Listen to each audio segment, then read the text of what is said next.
Salute, salute, salute, and welcome. Welcome back to the Black Ocean. Now swimming in the deep end with your host, the one and only Great Black Shark.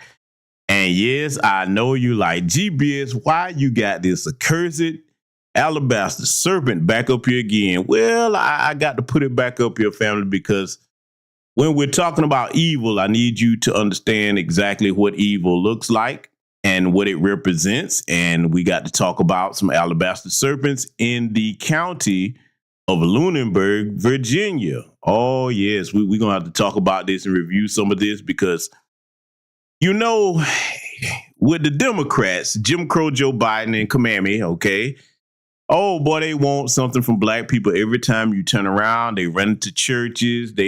Some of y'all probably have seen them in the cities that you're from, listening to this broadcast now. They always want something from black people, but we can't get an anti-black hate crime bill. Oh, no, we can't get an anti-black hate crime bill. The so-called George Floyd Policing and Reform Act, that just went away. Nobody's ever talking about that in their administration. And all the while, our people are being targeted by these white supremacists nationwide. Oh, yes. In case a lot of you haven't heard about this story, I warn you in advance, it's going to be very graphic in its detail, describing what has happened over in this county to young black men in particular. And see, this is why I tell people, for those that are talking about the other issues overseas, I'm like, no, my attention must be focused on my people over here. I don't have time to focus on other issues overseas. I just cannot do that, okay? Because, see, we got to show you something. Reason why I have the snake up here, we got to look at something else in the way of propaganda. Oh, I got to show this to you. This. Oh, yes, this. Y'all might have seen this circulating around. Biden 2024, we are taking back our rights. Now, I'm showing this to you at the beginning of this broadcast for a reason, okay? Because, see, when I bring you anything over here, I like to teach my people, and I like to make an impression upon your mind, whether you agree or disagree. One thing I want to do over here when I present something to you is to make you think. Notice that they've got an Asian woman there, the white women, and you know, whatever these other women are in the background. But look who they got in the front with an afro. Oh, they got the black woman in the front. Oh, yeah, just using the black woman as a mule. But here's the thing. I'm glad they put this out, because when those of us in new black media get a hold of these things, we're not going to just let them waltz by us. We're going to break them down. Oh, yes, there's scrutiny to be had for everything that they try to present towards my people with this type of propaganda. So let's just look at some things, right? All those women behind the black woman, they are getting tangibles in their community as a whole. I'm gonna say it one more time. I don't need to say it because all the sisters with sense listening to me understand this. They get tangibles for their community as a whole. All the women behind her, okay? Now, the black woman, they give her token things, just her for the majority by herself. And they do not make sure that they don't provide none of those opportunities for black men. So that leaves her carrying the load by herself. The women behind this black woman on this propaganda piece right here, they don't have to carry a damn thing by themselves. Their men are there to help them, and in some cases, sit them down and carry all of the load. Let me tell you something right now. You should be extremely insulted when you see this. Fact of business, you know what? Fact of business, let me go ahead and take this banner down. I'm going to do something for you. I'm going to take the banner down, and I want y'all to do me a favor. Everybody that's gathered in here so far, everybody that will be listening to this on the playback, I want you to screenshot this propaganda piece right here. I want you to screenshot it. Oh, yes, I do. Because the Democrats, okay, the Donkeycrats, whatever other name you want to call them, they're going to be going around in the coming year asking you yet again for your votes. And they're going to start with the sisters. Why? Listen to what I tell you. They view you as the easiest to sway because they'll come to you with things that are the equivalent of patching up a tire, okay? Think about a tire with a hole in it. You patching it up with Fix-A-Flat. Okay, now anybody that knows anything about Fix-A-Flat, that's supposed to be temporary until you can get a new tire. But the new tire never comes when they're dealing with black women or black society as a whole. Now, ask yourself this question. Are you comfortable with that? Sisters, are you comfortable with that? Because black men, we're not comfortable with that. We're tired of seeing our women being played for a fool. We have all the information out here across various new black media platforms, large and small alike, to show you why it's a fool's errand to sit here and be played going along talking about we riding with Biden. Like these bootlicking mammies that are getting a check out of it. See, look at this picture very closely. And again, I want y'all to screenshot this. Brothers and sisters, screenshot it. Young and old alike, screenshot it. I want you to look at this and ask yourself this question. Why is it that you can call upon black women in particular to do all your work for you, but you don't think she's worth being compensated as the women behind her? See, you should be very insulted by this, sisters, okay? And see, now that I've given you enough time to screenshot that, I'm going to take it down because I'm putting it up here to underscore a point. Oh, yes, I'm going to underscore a point, and I want that image to stick in your mind as we review this here tonight. Because, see, this is serious business. Many of you listening to me, you are mothers to sons and daughters. Many of you have nephews and nieces, okay? Many of you have cousins. Many of you have fathers, grandfathers that you love. And what I'm going to show you tonight here, all of that's going to resonate with you in a way that most people are not going to talk about it. But, you know, we're going to bring out truth over here no matter how mad the trolls and Democratic shields get. And I guarantee you won't hear Boule Bird Martin talking about this at all. Oh, no, he's not. So with that said, let me scroll up and greet my esteemed guests. Let's see who I see in the building. I see Patricia Slade in the building. I see Patricia Jenkins in here. Got the two Patricias. Hey, you know what? You know you're winning when you got two Patricias in here instead of one. Salute to y'all. I see Chi Bananya in the building. Mr. N1 1976. What's going on, my brother? Jesse Paris, a.k.a. Shay and crewman here. I see Esoteric Melanin Queen. Welcome. William Kennan here. What's going on, good brother? DSA1. Foodophilia in the house. My good brother, Project Leroy in the building. You get a Snowman 3114. My good sister, Mrs. L in the building. The elder is in the house. Baba Rasan live. Listen, ladies and gentlemen, make sure you're going over there and checking that elder out. And yes, elder, I know you're a humble brother, but I got to take the time to brag on you. Let me tell you something. Go over there to that elder's channel. He does short form content. He does live streams too, but his short form content, that elder packs so much wisdom into between 3 to 5 minutes worth of content, man. One of the best content creators on YouTube. That's right, elder. You need to get your flowers, brother. I'm telling them. Don't take my word for it, y'all. Go over there and check him out. And the other thing about the elder right here, Bobby Rasan Live, he does not sugarcoat anything. So if you like my style of commentary and delivery, you'll love his, okay? Let's see. I see Josh Norris in the building. The Hula Gang is in here. Dad Miller TV in the house. Let's see. Let's see, scrolling on down. Born Free ATL. My Lieutenant Tam Chan in the building. Salute to you, sister. I see Ben U Gorgie in the house. Welcome to you and all of you who will be joining us in attendance here tonight.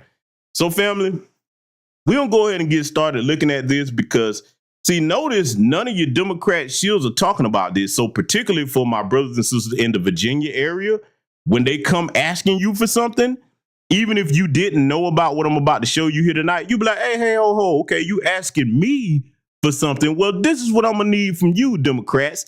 And the first thing that you let them know is I'm not going to be satisfied with an okay, I hear you. Whenever you hear that, think back to that 2016 Democratic, the DNC committee memo leak, where they was talking about, oh, just acknowledge them, tell them you feel their pain, but don't promise them anything. No, yesterday's price is not today's price. No, it is not. You require concrete tangibles from these damn serpents, which is why I have that serpent on the screen, before you give them anything. You let them know that, hey, before you get my vote, if it's such a time-sensitive situation, or, oh, we got to save democracy and all of this, okay, well, that means you need to get busy. Yeah, and see, here's why it's reasonable. See, now And this is why I tell you all to pay attention to the hour of history that we're in present day here. See, now they can't tell you about how long it's gonna take and how difficult it is and they need studies and committees. Do you know why?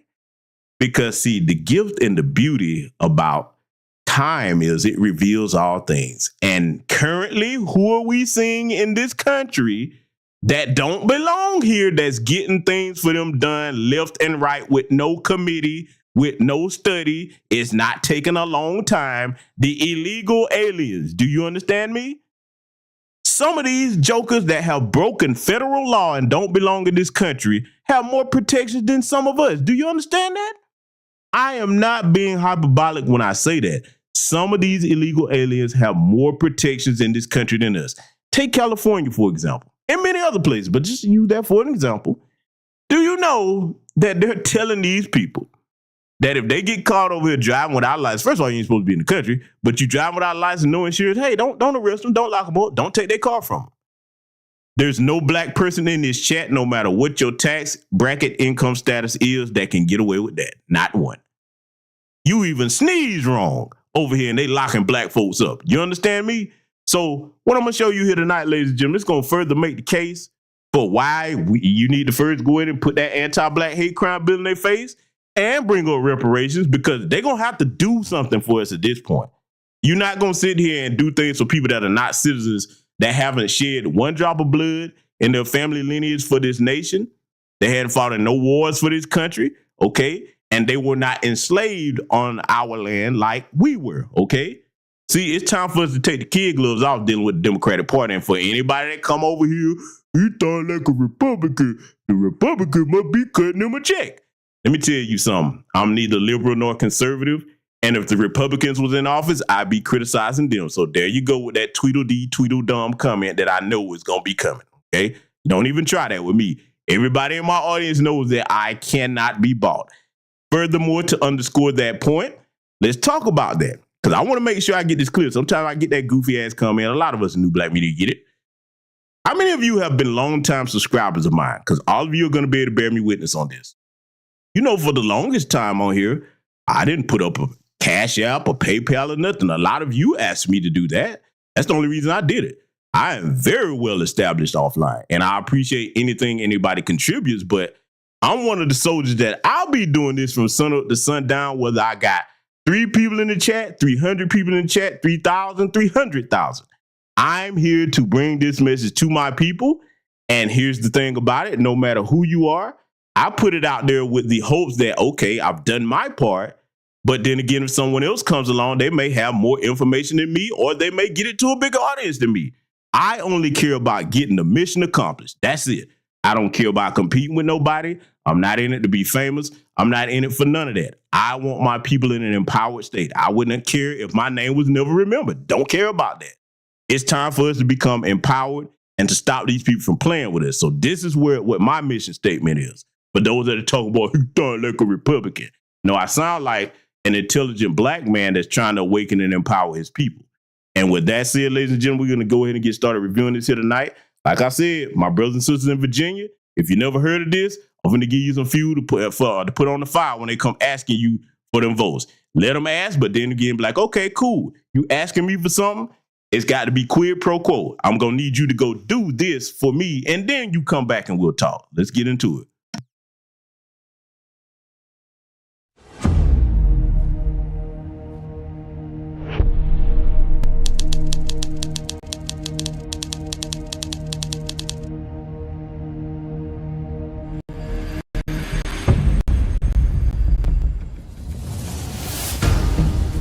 It's scary that someone in this town is killing our young men. Murders that happen down there and they're never solved. Everybody that they find down there, they find them in the woods. They're happening back to back. A lot going on in this town, but don't nobody talk about it. But what if it was your kid? What if it was your grandson? When you hear something like that in this area, you go, Lunenburg, here? The whole case is bizarre. I mean, I don't even know where you want to start at. He got shot in the back, he got dismembered. Both arms and both legs. In a shallow grave, he had lye poured on top of him. This is probably one of the worst homicides, not just in this county, but in the state of Virginia. What in the world could you do for a person to do that to another person? 17 years old, he didn't deserve this. He was still a kid trying to find his way. Antonio Rich, his body was actually discovered by a VDOT crew working in the area. This should have not been his final resting place, on the side of the road in the bushes, like he was nothing. He was 19 years old, had been shot several times. You know, I already knew when I opened the door and knew it was them that it was my son. My son did not kill himself. Just don't make sense. Why were there 6 people at the apartment complex and no one asked him questions? 6 people in the house. Somebody knows something. Why was his pockets rifled through? And why would I take my clothes off, take my phone and my money and put it somewhere? So they got a lot of questions. Please just tell me what happened to my son. That's all I want to know. I want justice.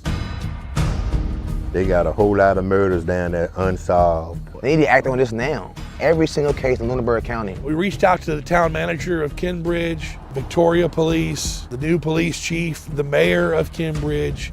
We sent multiple requests to the sheriff's department. All of those organizations basically doing this. Somebody out there knows something. The town is small. It's people that knows what happened to my son. It's too small not to know. We're all family. Like, we grew up in Center Street together. Yep. All of us.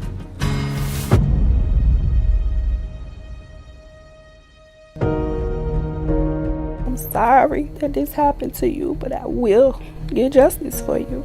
I just want answers for my son. I want answers for my family. I wasn't ready for him to go. That's my baby. My baby. There's a dark cloud that's been hovering over this small Virginia town of about 12,000 people. And some folks are terrified at the storm that's brewing after a child's dismembered body was found along this isolated and narrow road. We have been passing out flyers, just trying to get the word out because we really do feel like nothing is being done. Should no family have to go through this? There are thousands of cold cases in Virginia, and only 1% ever get solved. I feel like nobody's looking for him. Like we're the only ones wondering where he's at, what happened. They feel like their child or their loved one's just become a number. And it's been 3 years and we probably will never find him. But we would like closure as to what happened to him. Too often, the victims aren't heard. Their voices aren't carried.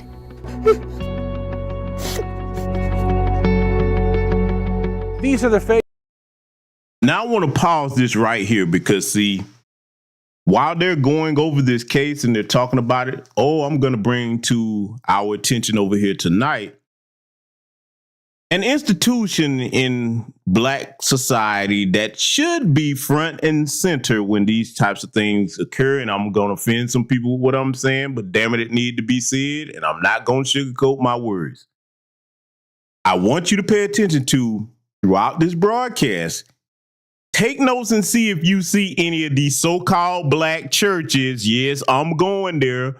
If you're going to be in a community and be nothing but a damn money pit, when something happens to the community, your asses need to be out front and center advocating for the people that you claim to serve. That's in your churches every week, every Sunday, opening up their wallet and giving you their hard-earned money. Okay.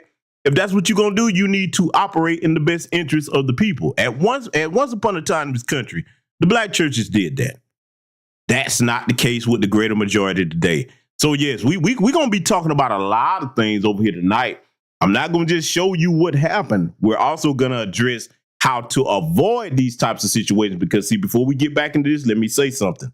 For those that come to any new Black media platform, we be talking about racism and white supremacy, because let's be clear, the white supremacists are responsible for this, and especially in these small backwoods redneck towns. When we come over here every week, okay, and try to bring information to our people about being aware of racism and white supremacy, why cooning is not anything that to be taken lightly, because for one, if you're being a coon and you're trying to pretend like the greatest threat to our people doesn't exist, you're putting other people at danger, primarily the young Black people of our community. This is all these young brothers here that have been killed and murdered. It's going to be them that you put the bullseye on. See, this is why I despise a coon. It's not just a matter of a difference of opinion. A coon is a dangerous and deadly tool of white supremacy, okay? So we're going to also be talking about what you can do to prevent this because, see, those of us down here in Georgia, let me tell you something. From an early age, we are taught to look out for each other, especially the young boys, okay? And see, you got to get used to making sure that your child is ready when you out here moving out and about. You got teenagers out here riding here and there. You know, young people are going to do things that young people do, the same things we did when we were younger. The only difference is there's social media now. You have to make sure you teach your young sons and daughters to make sure they're prepared. There should be no such thing as you having your child out here with a car. At least, at the very least, they should have some type of defensive mechanism with them on their person. I don't care if it's bear spray. I don't care what it is, okay? Whatever it is, they need to be trained how to use it. And they also need to be trained in tactical communication. Now, what do I mean by that? If they're out somewhere, let's just give you a hypothetical scenario before we get back to this. Because, see, I've been studying over the years and asking the questions and saying, okay, now how did they just catch all these young, strong, able-bodied, healthy black men slipping like this and end up hanging them or murdering them? And then, you know, they always tell us it's suicide. Tactical communication is this. Say your young son or daughter is out somewhere, okay, they driving and it look like it's some type of strange car behind them or whatever.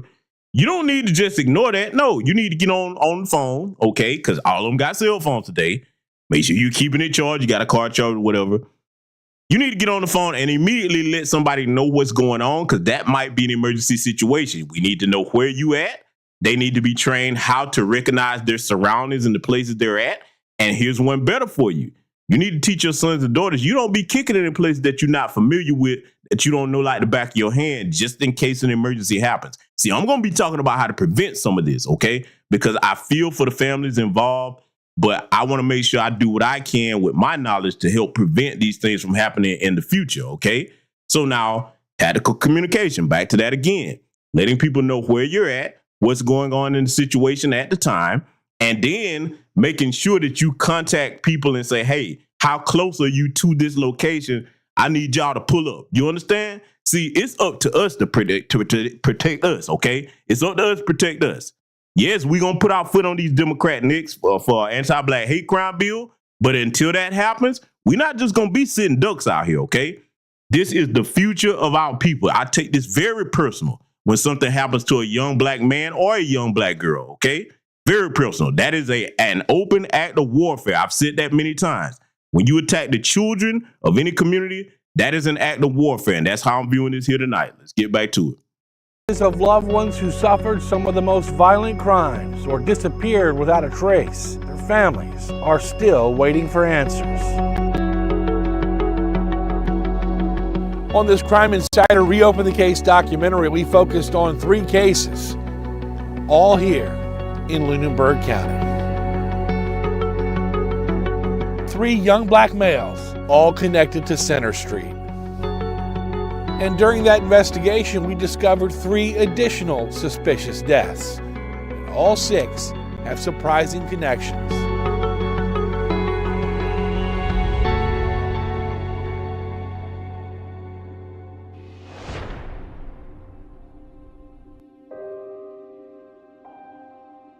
I miss everything about him. Everything. I miss him a lot. It's a struggle on a day-to-day basis. You know, people say take it one day at a time. I actually take it 1 second at a time.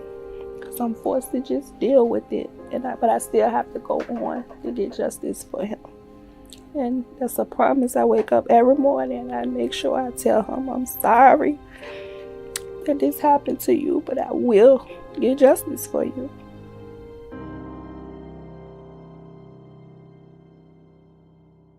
Well, 17-year-old Seon Carroll went missing November 2nd of 2022. His body found in a shallow grave, dismembered about 10 days later, actually on this road you see here behind me. Both arms and both legs. Both arms and both legs was dismembered. And he had a lot of chop wounds, I guess, from them trying to dismember him. Seon Carroll was last seen at his grandmother's house near Center Street. He was down there for like 4 months. because he was in some trouble up here, but they found out that he didn't, wasn't in. So they asked me, could I take custody of him to keep him from up here around all of this. So I agreed with the courts and got him down there. And he was doing fine. Just kept telling him stay from down there, hanging with those guys and stuff. But they had some sort of an argument earlier in the night about jackets that were on the floor. Then about an hour later, he came in there. He was like, Grandma, I'm sorry. And he went on outside where he always go outside and walk around the yard smoking his black and mild because I wouldn't let him smoke in the house. This was what time of night when you guys... It was about 9 or 10. So by 1 a.m. was he outside or? I don't know. I went to sleep.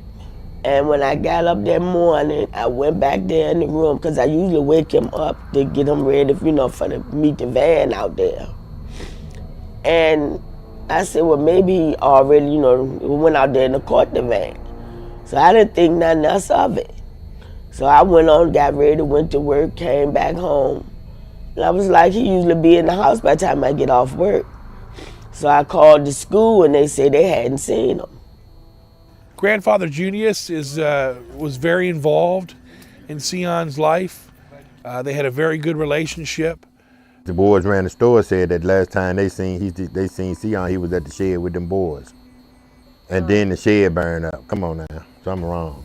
And you could see the black ran the door, but the shed won't burn down. There was a fire on the inside of it. It kind of ramped up a couple of days later when they put out information online that Seon's phone was pinging near a sex offender's house on Poorhouse Road. One of the phones that he had was an iPhone, but it didn't have service. But it was my oldest son's old iPhone. And he did find my iPhone, and the phone pinged where it pinged to. I went there, nobody saw him, and then I started to receive messages stating that it was a tier 3 sex offender that lived at the home. So it's really awkward. So when I went there that Friday evening, they told me that he wouldn't have a reason to be down there. They don't know him. Police came up. So now let me pause it right here, family, because see, I got to bring up a couple of very important things, right? As black people, for the most part, we just live normal lives, okay? Those of you that are in the workforce, you go to work, you run a business, you're just trying to do what you got to do to maintain your business, take care of your family, okay? Most of us do not walk around thinking about trying to harm people. So this is where understanding the nature of evil comes in at, because as you heard them describing how they found the young brother's body chopped up, it wasn't enough for them just to kill him. They did this in a horrific way to send fear, okay? Let me be clear on this. Particularly, they want to make our women afraid, okay, and other black children. That's the main thing you got to understand about these white supremacists, because I'm gonna put the blame where it is. I know that's exactly who's responsible for this. So now, when you heard these sisters talking about the sex offender that's in the area, see, this is where I place the responsibility primarily on us as black men. Let me tell you something. I don't care whether you like me, don't like me, agree, disagree. This is something you need to pay attention to. We should all agree on this. If you are a black man under the sound of my voice, no matter where you live in this country, you need to make it your business, not just as an individual, but as a collective in that community that you in, to know everything about your surrounding area. If it's sex offenders near you, you need to know about that. White supremacist gangs, you need to know about that. Whatever the threat is, it's our job as the men to know about that. And after we assess the threat, we need to make sure that our families are aware of that as well and come up with our own security strategy to keep our families and our community safe, okay? That's the way that's going to have to go. There's no other answer to that, okay? There's no other answer to that. So it must start with us, because see, if we don't protect and defend, then we just not going to have no protection, okay? Because see, my heart breaks for all the sisters that are going to be speaking about the losses of their son. Man, let me tell y'all something. That's something no parent should have to ever experience, is burying one of their children. No parent should ever have. Not one, okay? So I want you to keep that in mind, and I'm going to say it yet again.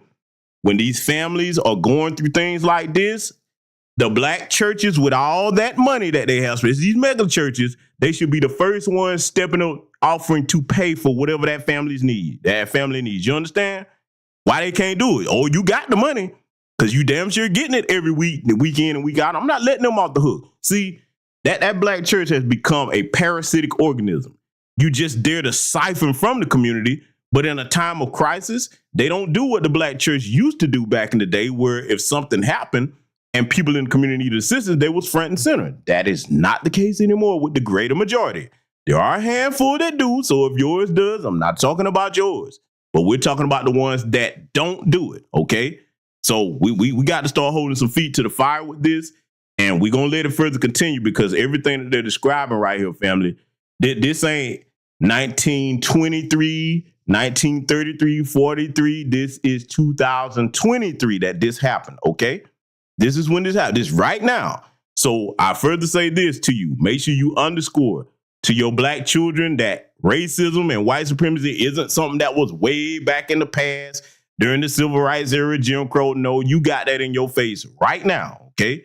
Make sure you make sure your babies are up to speed on what they're dealing with out here because, see, you got to understand in places like this, these towns like that, oh, they all in on it together. And we've been saying in New Black Media for the longest. A lot of these race soldiers are in on this, setting this stuff up. And see, why you think about it? I got to go here because I don't care who this offends. I have to make sure my people are up to speed on the times that we find ourselves in as black people in this nation. If this had happened to a bunch of little white kids, oh, everything out there would be looking, trying to find, they would get answers overnight if something happened to a white kid.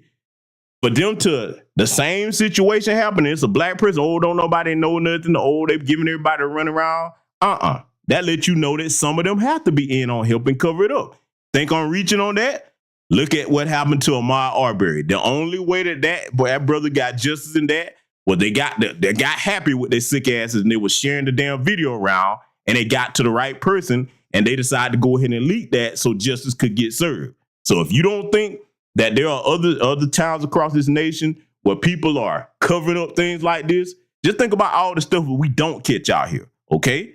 And see, this is a great example of that. So I'm going to do what I can to make sure you think in a defensive-minded manner so that you can protect your families and your communities. Let's get back to it. Then I told them they had to leave the property. It was about 6 days after we assembled in Lunenburg with the search party, which was actually election day. We began to walk down to the Poorhouse Road location. In the midst of us walking, we were stopped by an officer that was driving a Dodge Charger, a gray one, and he introduced himself as Officer Barnes. And I asked him, he asked me, did I need any help? I said, well, you can help us look for Seon. So he told me that to come closer to his vehicle. And he said, I've been looking for Seon all day.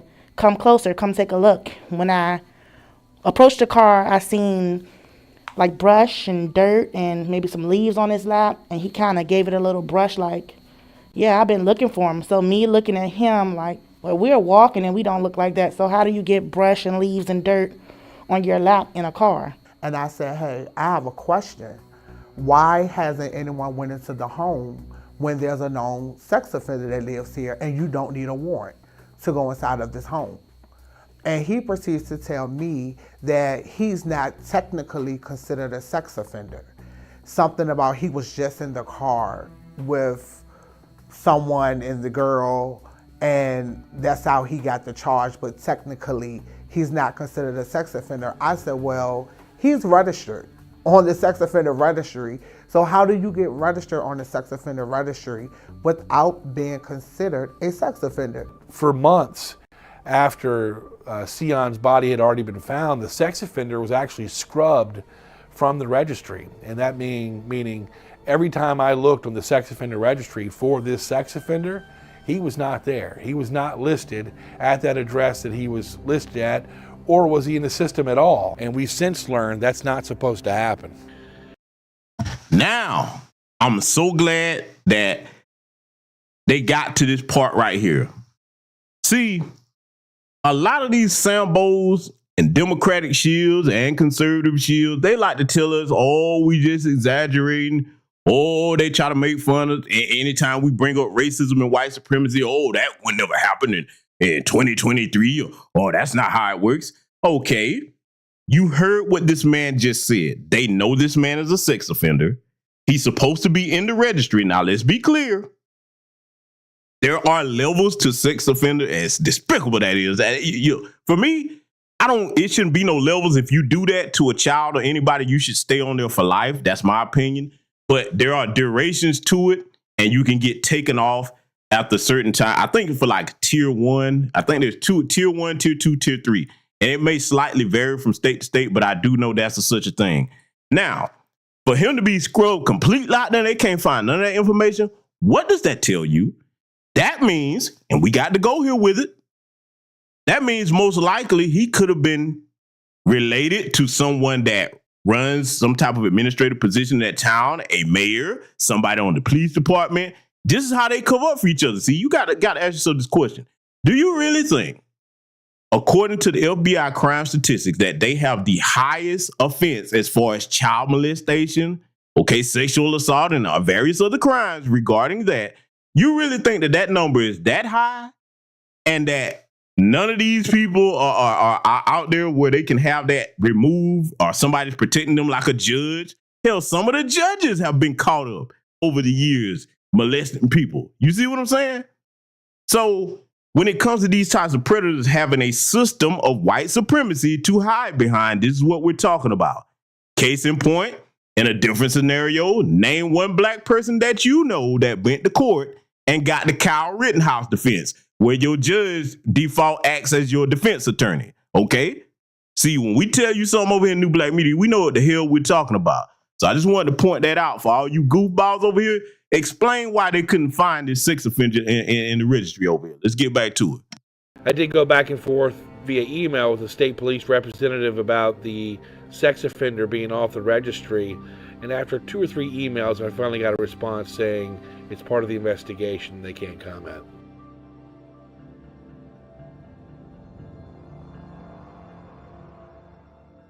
Once we arrived to the house, as we stated, we went up to the door, began to knock on the door. No one answered the door. About maybe 5 minutes later, we were greeted by state police and Lunenburg police and also Cambridge police. Then they asked us to get off the property. They told us that they wanted to see everybody who was driving, license and registration, because we were illegally parked in the street. At the same time, it's another lady that lives not too far from that house told us that her daughter was sitting on her back porch and she heard somebody in the woods screaming for help. And she called the police and they never showed up. Did y'all hear that one? Y'all hear about that? Yeah. We also searched. Now I got to pause it right here because, see, I'm going to keep saying this tonight.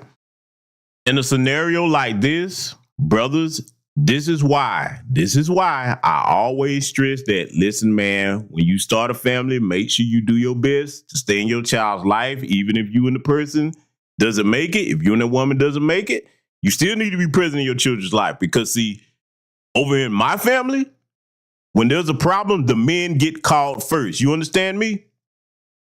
Yeah, you can call the police, but until they get here, we on the case, okay? We on it. That's the family I come from. And I want all black men to respond that way. Whatever problem the women in the family have, they should know to call Uncle Joe, call your dad, call granddad, call somebody, cousins, brothers. You get them. Hey, I hear somebody out here yelling for help. Hey, the men need to be on that. You understand me? See, we don't leave it up to these people to ask if we have permission to protect our communities. Fuck that. They not. Look, let me tell you something, man.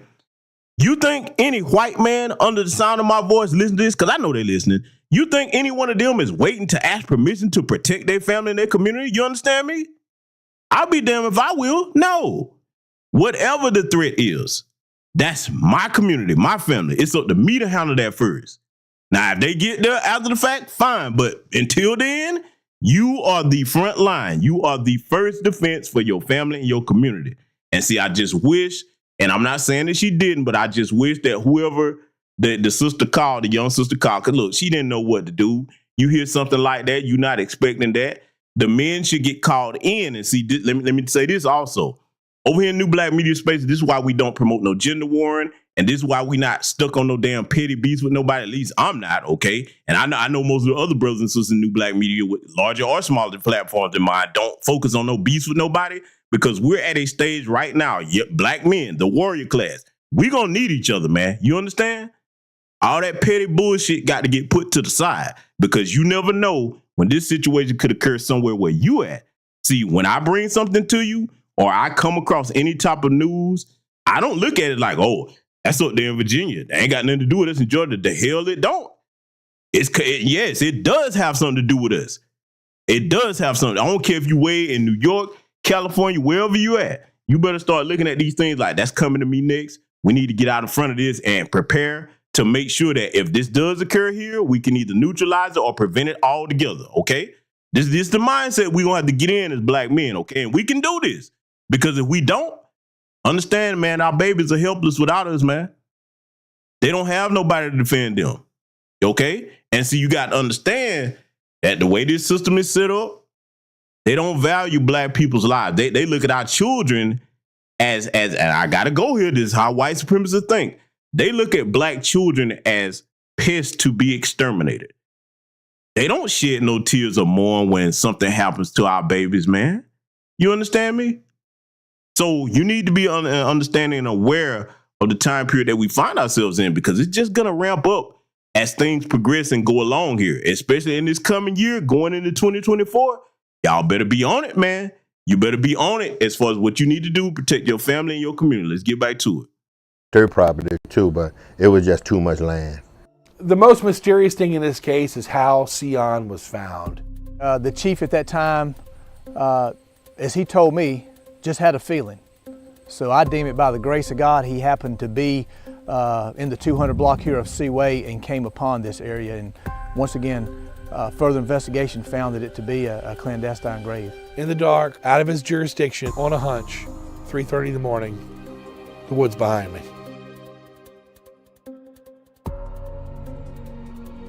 How he find it? How did he find it? He was the only one out there. Just remembering some of the conversations that I had when I went there to meet with him. And every scenario he gave me that could have happened to my son had something to do with woods. Every scenario. He gave me 3 scenarios. One of them including, he takes medicine. So the medicine that he take, I went to class and I know that one of the meds that he take, he possibly could have went in the woods and committed suicide. You telling the mother that's looking for her son that he went in the woods and committed suicide? Let me pause this here because this may be painful for some of you to hear, but I want my sister to understand how white supremacist evil works, how the nature of evil in general works. See, for those of you that are older in here, or some younger people, y'all might have seen this movie. And I'm throwing this reference out here for a reason because I want to make this stick. How many people in my chat room remember the movie Juice? Y'all remember that movie? How many people in my chat room remember the movie Juice? I know you're saying, well, GBS, what the hell that got to do with this? Oh, I'm going somewhere with it. Trust me. I want you to follow me. When it comes to evil, okay? Think of the movie Juice. You remember that scene where Bishop went to old boy funeral, man, and he was responsible for killing him. And then he hugged his mama. You remember that? You remember that scene? So now, keep that in mind when that white supremacist was talking to that sister about what happened to her son, because he knows, let's be clear, he knew what happened, probably had something to do with it. You need to understand that this is what they'll do. They like to play in your face like this. See, they don't come from the likes of a Christopher Columbus. That demon, if you don't know the history on that, you can find that on this channel with what he did to people. This has been passed down from generation to generation. So when you're dealing with evil, they like to present that in front of you to relish off of your pain. You understand that? And as Sister Mourning, rightly so. So now let's think about this, what she said. You heard them say, and the brother was talking about, okay, at this late time, okay, pitch dark out there, how did you know where to go? You just magically stumbled across the body. You would have a better chance of winning the lottery than doing that unless you knew exactly, and you didn't have no dogs with you or nothing. You just stumbled across him, huh? See, you better understand that these people are not playing with us out here, okay? We got to be on it and ready when it comes to dealing with things like this, because if not, they'll do more and more of this everywhere across the nation. They're already plotting and planning. See, right now, the average black person get afraid when you talk like this, and I'm not saying this to scare anybody. I want you to just understand what you're dealing with, because it's things that you can do to prevent them. They're cowards, first of all. They have to sneak up on people. They go for children, the elderly, our women, okay? And then if they do get try to assault or accost a black man, it takes numbers to do it. So you got to understand, if they catch you slipping by yourself, you never know when they could have something, okay, to incapacitate you with, all right? Chloroform, or whatever the case it may be. See, you have to think this way. It sounds extreme, but when we see extreme things happening to us, an intelligent mind starts looking at ways that, okay, how are they doing this to us? Is it because we're not aware of a threat? Is it because that we're dropping our guard? There's ways to deal with a threat, okay? When something keeps happening over and over, you develop pattern recognition, okay? So now, when it comes to this situation that we're dealing with here, you think about this white supremacist just magically found a body like that. Yeah, he had to know what happened and what was in on it. You understand? See, they do this to try to invoke fear in our people, all right? So this is why we have to make it harder for them to catch us slipping like that. See, I'm going to tell you something right now. I know that it's going to be hard to do this with a lot of your young teenage black sons and daughters, but you better make the earnest effort to do it. I'm just going to tell you right now, being a Gen X, and I know that this is a different time, okay, especially when you're dealing with Gen Z, all right, that would be the youngest, all right? Coming up in my era, all that going over to your white parents' house, oh, no. They can come over here, but you're not going over there. And for the longest time, a lot of us probably did not understand that, because, hey, if you went to school with them, y'all was cool, you had certain things in common because y'all about the same age. You know what I'm saying? Especially if you hadn't developed a cognitive understanding of racism and white supremacy, you probably didn't understand what your parents were telling you. No, you can't go over there like that. No, we don't know them people like that. Okay. Now that you are a little older and you see things like this happening, this is what they're talking about. So right here in 2023, going into 2024, black parents, if you letting your kids go hang out with them like that, you slipping. You slipping. You should know better. We do here in the South. That's common here. But in some of these other places, man, y'all got your kids going all over to these folks' house like that just because you work with them or you think that that's a good upstanding person. Let me tell you something. You don't know nothing about what's going on behind closed doors with them people. You don't know, even if they are cool like that. Let's just say them the good white folks, air quotes, okay? That doesn't speak for the rest of their family. You understand? Oh, yeah, I got to go here with it. If any white, we ain't like that. I don't give a damn about you and your feelings. I'm talking about what's happening to my people. My people are dying here, okay? So for all you white folks to take offense to that, you just going to have to take offense to it. That's not my issue and my problem. Y'all better make sure that you sit down and take every chance you get to educate your sons and daughters on this, because, see, when it comes to protection and security, it's two main parts to that. One, you have to have people capable of protecting, and then the people that are being protected have to cooperate with the protectors. This is where tactical communication comes in, okay? Making sure that your kids understand, the young boys and girls, they be like, look, just because you're getting older, you're becoming an adult, that don't mean that you need to be going someplace and not let me know where you are. Check in, let me know what's up, because it might be a situation where your family might have to come to your rescue, okay? See, you got to drill that into their heads, man. All this trying to do stuff behind your parents' back, in case you're a young person listening, because I know I got some young listeners. I'm showing you something here tonight that if you're a young person, I don't ever want this to happen to you or one of your peers, okay? Your brother over here, I love you. I love you for real when I say that, all right? So I have to talk in a way without sugarcoating these things, because, see, a lot of other people that report on this kind of stuff, they tap dance around the issue. We're not going to do that over here, so we're going to get back to it. Flag went up. He resigned in the middle of an investigation in his town.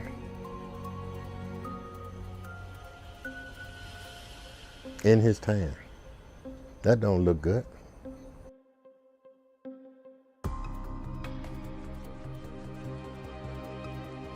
During the production of this documentary, we reached out several times to the former chief, Ben Barnes, and finally he did get back to us with a statement. We sent Ben Barnes a list of about 20 questions.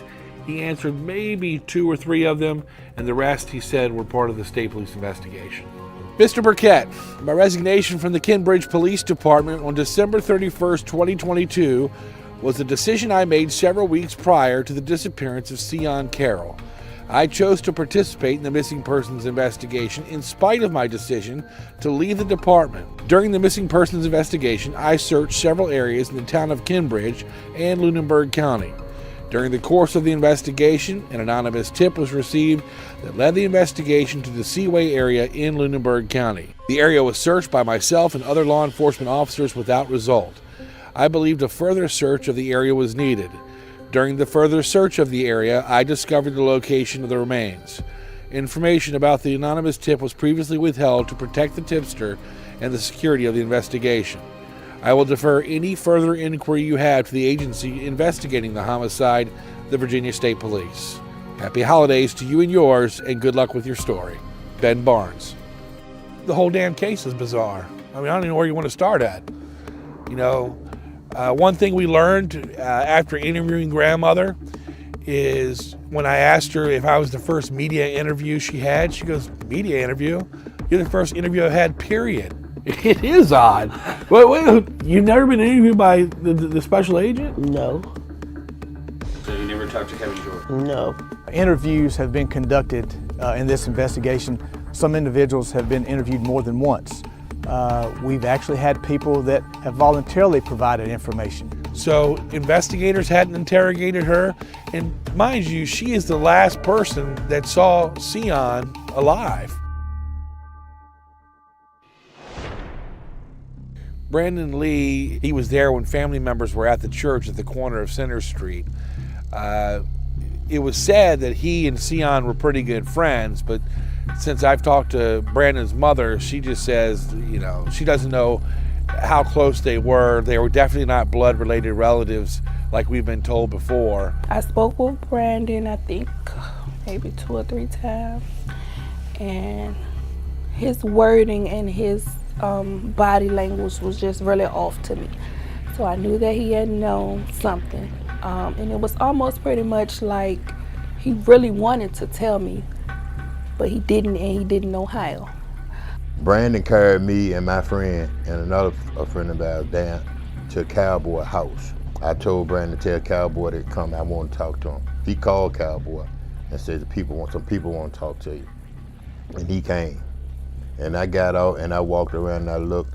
I seen some down there were burning. They had been burning trash or something. He came, I went and I opened the hood, the thing on the back of the truck, and looking at it and seen the garden tools, all the garden tools.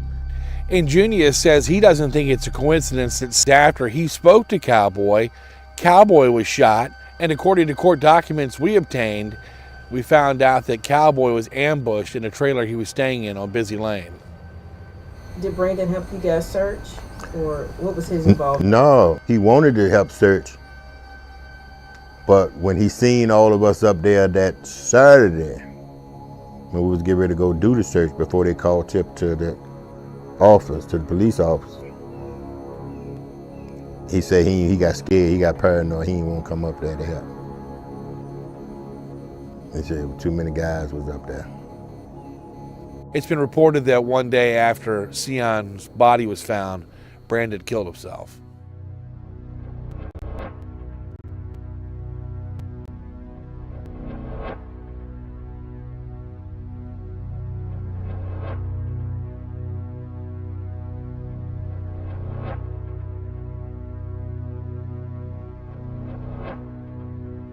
Well, people living in that area said they heard the scanner, and they said someone on the scanner said they were behind Brandon Lee.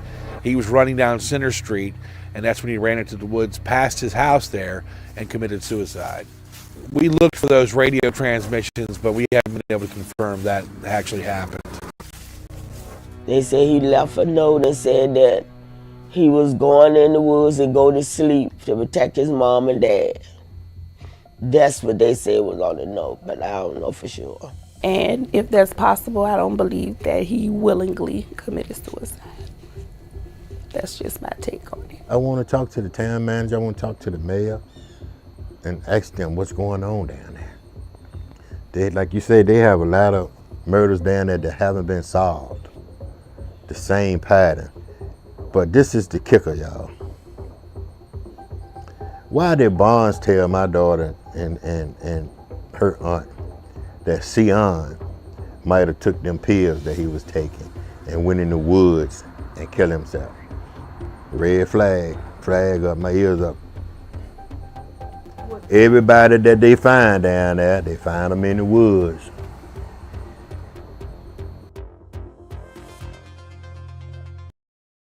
Now, for anybody that hadn't put two and two together, that lets you know that rednecks are behind that. I'm just going to call it for what it is, okay?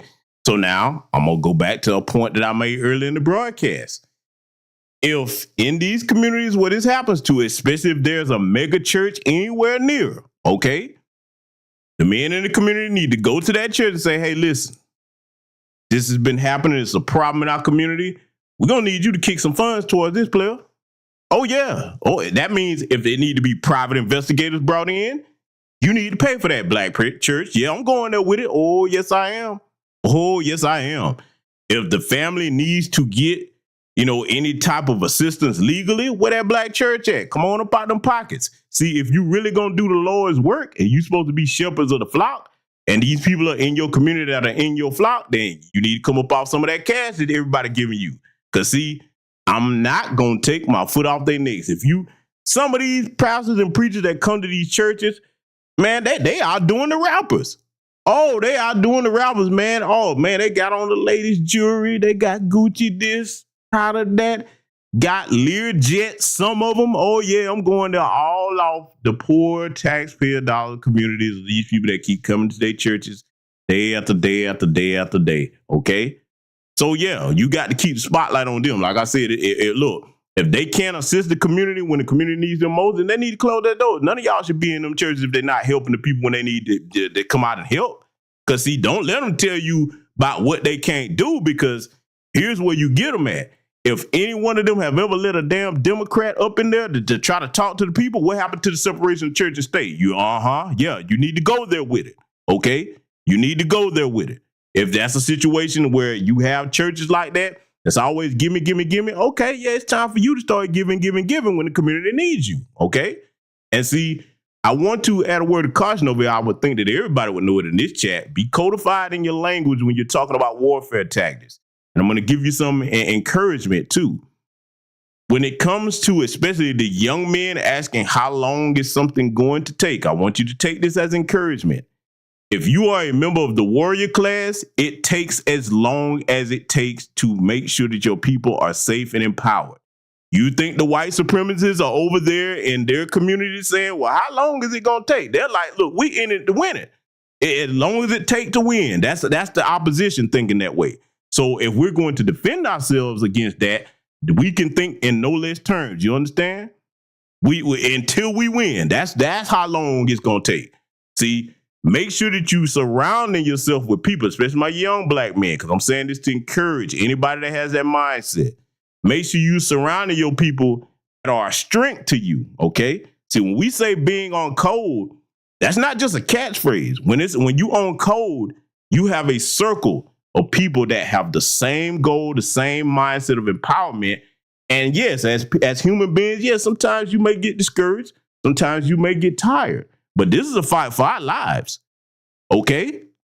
You can't afford to become tired of fighting for your life, all right? So surround yourself with people that can uplift you. See, I always relate things to a warfare scenario. If you are in a combat unit, all right, each man or woman in that unit is responsible for uplifting the morale of said unit. You work together as a team. And see, if you can't find like-minded people like that, then you may have to move around. This is why when we have events where we congregate offline, if you're able to attend, and see, I'm going to add this to you for anybody. I'm saying male or female that have that, oh my God, I'm exhausted, I'm so tired mindset.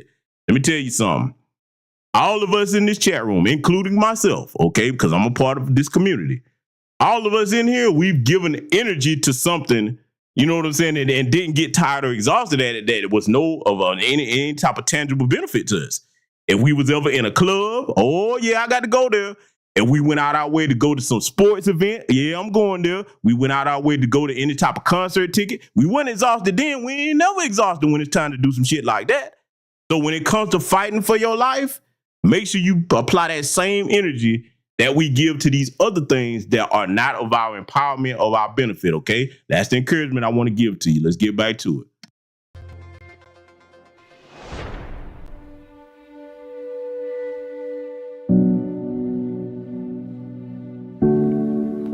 This should have not been his final resting place.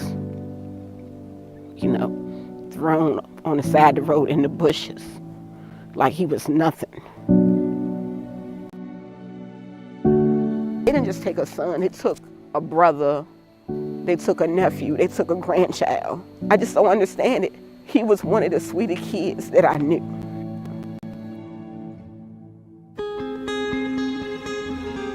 Antonio Rich. He was 19 years old, had been shot several times. His body was discovered in a ditch on Moore's Ordinary Street in Kinbridge. So Antonio Rich and Brandon Lee were cousins. And like Seon with his grandmother and Brandon Lee, of course, Rich lived on Center Street at one point in his life.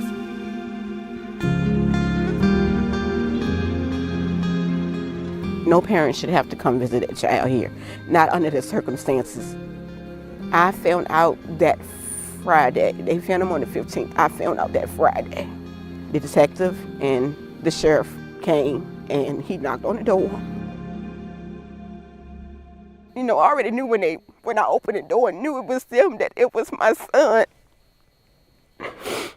I could hear myself screaming, and when they told me it was him, my neighbors on the other street heard me screaming. Sheriff Townsend gave me his condolences, and he said, "I'm so sorry, but it was Antonio." He said, and I couldn't tell you. He said, because he didn't have a positive ID on him. He said, so we had to send him off to the medical examiner to get a positive ID. That was the only time that I talked to the sheriff department, because, of course, the detective that was there was from the state troopers. When we asked Agent George specifically about this case, he said he didn't have permission of the family to talk about it. From what I was told, 5 gunshot wounds. He died from the gunshot wounds. I'm assuming the torso, because they had him wrapped up in plastic. And I know my son's hand, his right hand was smashed. You could tell that he fought back. He had a scratch mark, and I think like a little chunk of his ear was gone. And when you think it's a small town, you would think that the case would have got solved a little bit faster. Because it's somebody that knows my child personally, I don't think it was a stranger to him. I think it was somebody that he knew. So during the Antonio Rich investigation, we realized that some of the names from the Seon Carroll case, that circle of friends, they were also coming up in Antonio's case. So I asked Special Agent Kevin George with the state police if he... So I got to pause it right quick, and I got to bring up something, family. This is going to be an uncomfortable subject for some, but I'm over here to bring the truth to my people and make you think, if nothing else, okay? Because I know many of you are parents that are over here listening to me, and I know you love your children. I know you do. You didn't bring them into the world for nothing. Look at the image of these 2 young brothers on the screen, all right? Now, I'm not saying it was the case, but we have to factor in something. And this is a realistic thing I'm going to bring to you here, okay?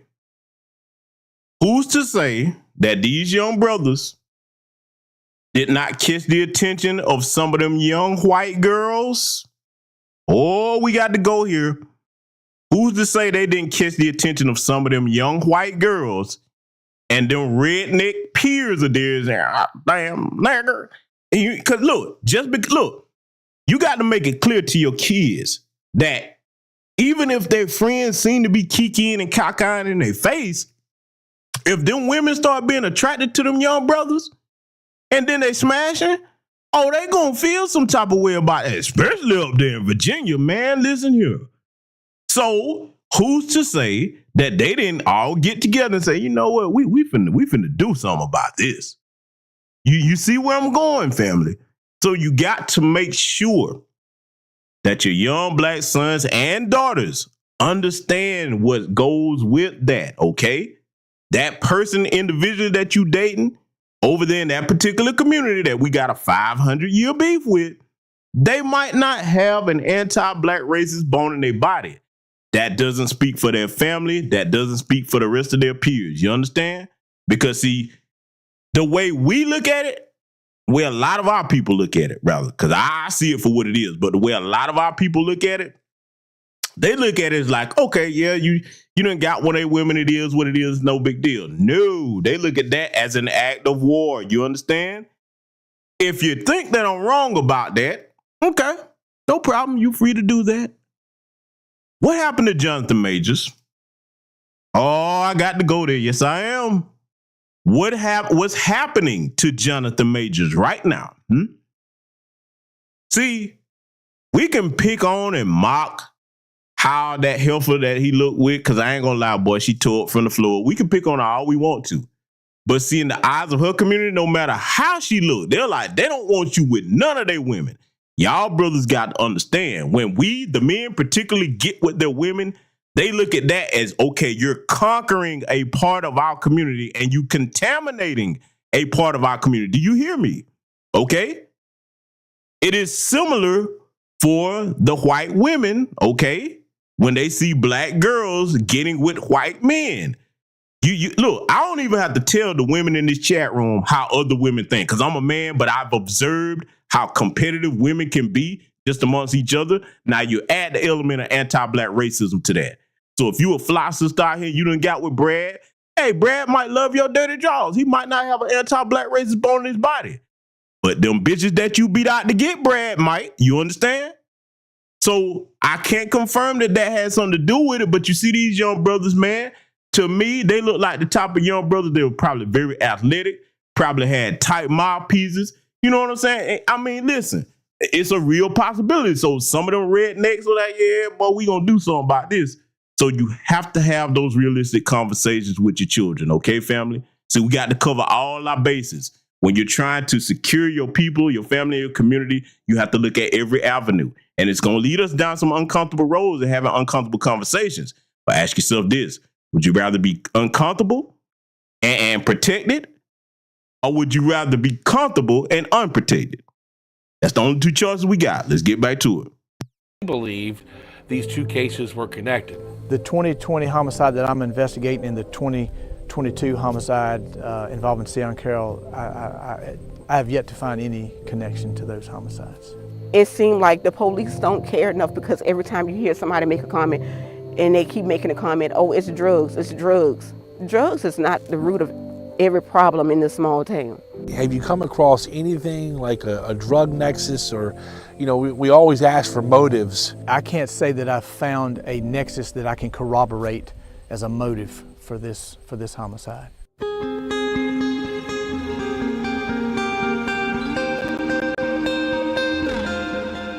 Sometimes I just think, you know, was he dead when they dropped him off? Was he suffering? You know, if somebody would have found him in time, could they have saved him?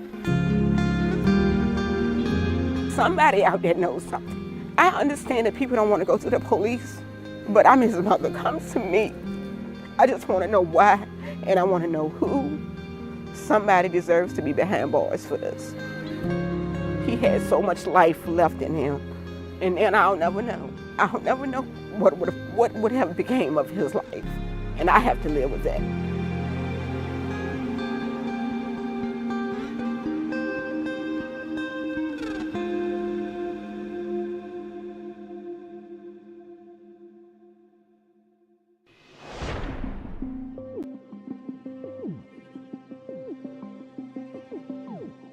Center Street was just a love little spot. We call it the bottom. We came from the bottom, then we at the top. It's just like, it was just so calm and cool down there. Like growing up as a kid, my mom's house right here, my cousin's house, my other cousin's house, aunt house, great aunt, uncle, whatever we were doing as kids, it won't never like dangerous or we had to look over our shoulder or scare anything. Like, it was just so like, it was a good community. I just feel like it's a ghost town, it's like it's quiet. Now, let me pause that right here because you hear the young brother speaking, okay? Now, I want y'all to take what I'm about to say very seriously. My father, my grandfathers, And my uncles made sure at an early age that I did not have that mindset about where we are is so safe and, oh man, nothing won't happen, this, that, the third, because he's a young man. So I'm not getting on him. If I would get on anyone, it would be the men in his family that allowed him to think that just because a place is a small town or things seem to be quiet, that nothing could happen. See, the way I was trained, all right, and I get it. Everybody's not ex-military like I am, okay? The way I was trained is to think tactical and defensive minded at all times, being that you're a boy growing up to be a man, okay? And that means that one day, should you reach manhood, you are going to be responsible for the mantle of protector, all right? And that all starts with possessing the right thinking. And our young ones cannot possess the right thinking if we do not teach them. We have to take the time to pour that into them and say, son, nephew, cousin, little brother, I understand that that's what it appears to be, but you're going to be a man one day. And on that journey to manhood, you need to be prepared for all eventualities. Okay. Don't ever think or have the mindset that, oh, it would never happen here or this or that won't happen. No, especially if you in an area where you surrounded by rednecks like that. Oh, no. No. See, you got to understand life often hits you when you're not prepared. That's when the worst of things come our way. Now, can anybody be 100% prepared for everything all the time? No, you can't. But when you are taught to think with a more aware and cognitive mindset about the dangers that are around you, you tend to move a certain way. Okay. I take that back to like the situation with our dearly departed brother Ahmaud Arbery down there. Okay. That brother should have had men in his family tell him, hey, man, you want to go jogging. You don't go jogging in the neighborhood where them folks is at. No. I would never do that. And I have never done it because I know how they think towards us. And see, let's talk about that for a minute. All right. You got to make sure that your young black sons and daughters out here that are driving age understand this. You might have some pals over there on the white folks side of town, whatever, that you cool with. Y'all ain't got no problems with each other. I know that exists. I get it. But that does not speak for the rest of that community. And you need to understand that the minute that some black folks come through there with a car they ain't never seen, you got to understand the difference between their communities and ours. When something comes through their community that don't nobody know nothing about, where you think all these Karens come from? They immediately on the phone. They know exactly what the make, model, license plate of that car is. They're like, oh, this is something new in the community, as they should. My only problem is we must start being like that in our community. You understand me? See, that's a way that they protect themselves, or rather yet seek to harm other people that come into their communities. How many of these cases have we covered over in New Black Media where a black person, usually somebody that's a black immigrant, go to one of their houses looking for help and then they shoot through the door trying to kill them? Huh? We've all covered these kinds of stories, okay? And it's happened to people in our community. And see, then let me say a word to our black immigrant brothers and sisters, hopefully not of the tether class because we make distinctions. When y'all come over here and you hear us talking like we're talking over here tonight, we're telling you this for a reason. This is what's happened to us ever since we've been in this country. So don't think that you're different when you come over here. No matter what you classify yourself as in your homeland, when you get over here, you're black. And they're going to treat you the same way. So I want to make sure I say that to the black immigrant brothers and sisters, because we got some on-code black immigrant brothers and sisters that are over here in my chat room. Some of y'all have seen them. They know who they are. Okay. So I just want to make sure I give that to anybody new that might be listening to this. When you get over here, that trying to stay away from black Americans, that ain't going to work for you. Because I'm going to tell you right now, anytime I've ever left the country, I don't go isolate myself from the natives of that country that look like me. No, I need to, hey, brother, sister, put me up on game. I'm a visitor here. I don't know this place like you know it. Okay. That's the wise thing to do. Okay. So y'all better start challenging that mentality. I know a lot of y'all parents probably done taught y'all that for the black immigrants that applies to, but that can be fatal over here in America, just like we're reviewing here tonight. I don't want to see no black person in that situation, no matter what lineage you're from. Okay. So you always want to make sure that you train your young black sons and daughters to be aware of surroundings. Don't never get that comfortable where you start thinking that, or that don't happen here, or this would never happen. No, especially if you're a young male, you need to be prepared at all times. Let it continue. For my brother, for my cousin Brandon, cousin Tone, my aunt Pat, I just feel like ain't gonna be the same there no more. Carlton Craig lost his life in Victoria, Virginia, not too far from here, September 24th of 2023. Medic 2 wants to request an ALS for a suicide attempt. Call advised the subject is breathing, shot himself in the head. They advised that they're applying pressure now. The 911 call for Carlton Craig came in as a suicide, but when deputies arrived on scene, they had 6 people inside the apartment, and of course Carlton was dead, and someone had apparently rifled through his pockets. I had got a phone call at 5:30 that morning from a neighbor that lived under the apartment that he was found in. From what I got, he was fighting in the parking lot. So I don't know if he was fighting in the parking lot and he ran in the house. He had just got his driver's license. But it wasn't at the scene. Nothing. His wallet, cell phone, nothing. I tried to find me app to track the phone.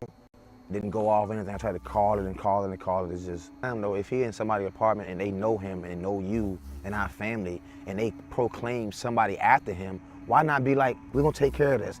Or help him. Or we're gonna help you. We're gonna get you out of here. Or we're gonna find out who's after you. We're She gonna call the said cops. she went and told the manager at the Village Estate that somebody was holding them hostage and shot a young man. If somebody holding you hostage, somebody else shot besides me, ain't it?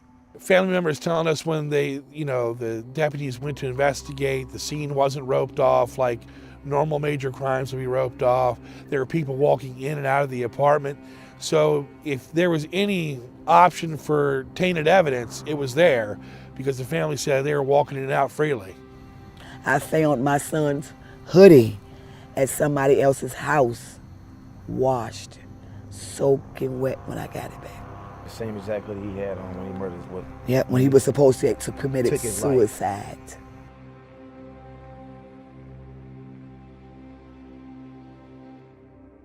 Just ruled it as a suicide and cleaned him up.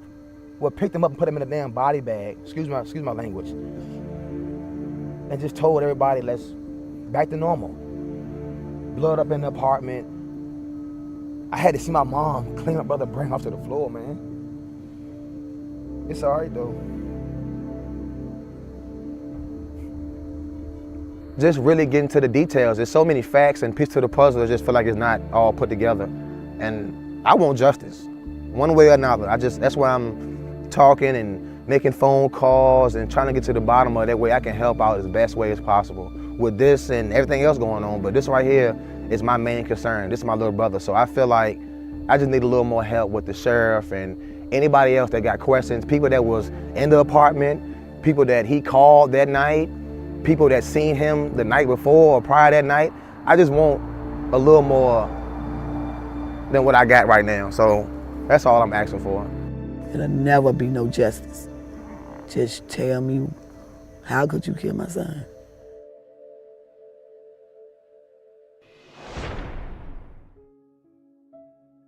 He's my son.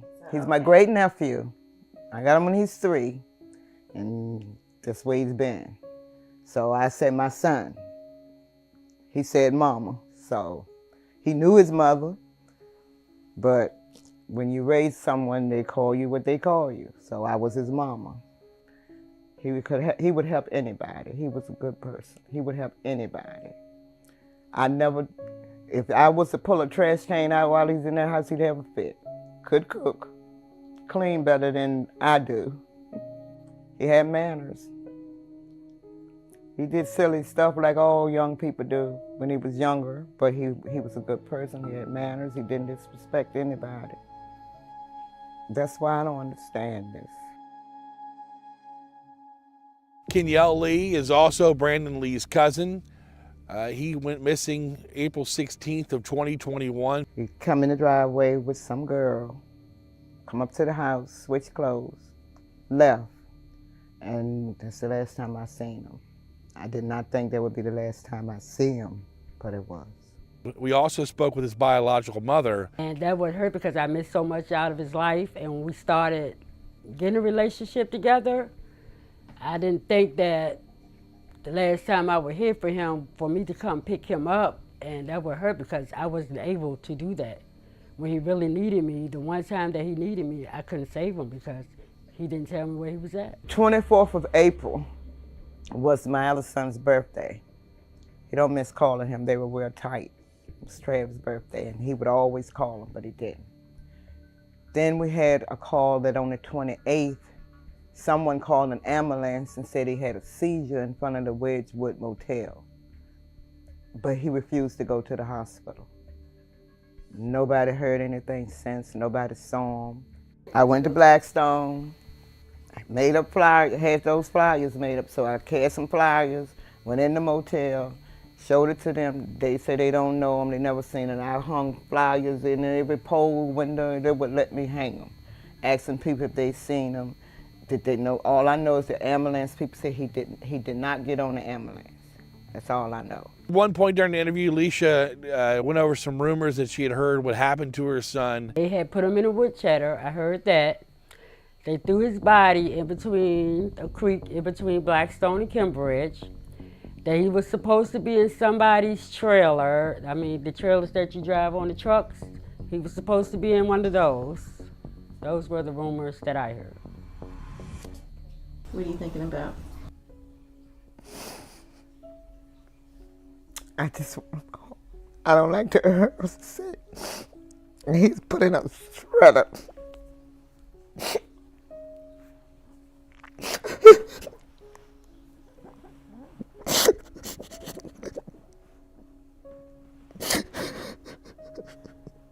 And it's a lot. It's people that knows what happened. It's people that knows what happened to my son. Because, you know, they're like throwing bits and pieces out there.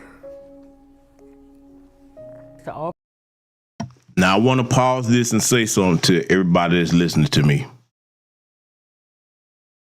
This is why it infuriates me when you see these bootlicking, buck dancing, try to watch my language, low-life slime individuals in our community that come around trying to emasculate young black boys. And I'm not just talking about effeminizing them. I'm talking about trying to get you to be in a passive-minded state. Let me tell every young black man listening to me under my sound of my voice something that I don't ever want you to forget. It's okay for you to stay dangerous. You understand me? I'm not telling you to go around here, like we say down south, going for who tied the bear. In other words, looking for trouble. Not telling you that.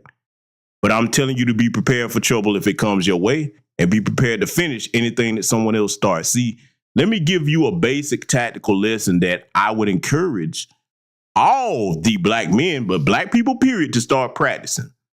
When you're out and about in your communities, okay, because we got to discuss how to prevent some of these things from happening, because this breaks my heart to see this happening to this family and these families that we review here tonight.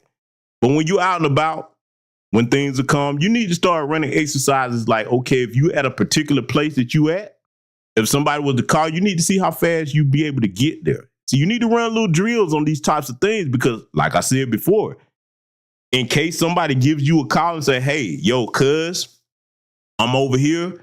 XYZ is going on, man. I think I'm going to need some help. You need to know how fast you can get to that particular place. You understand?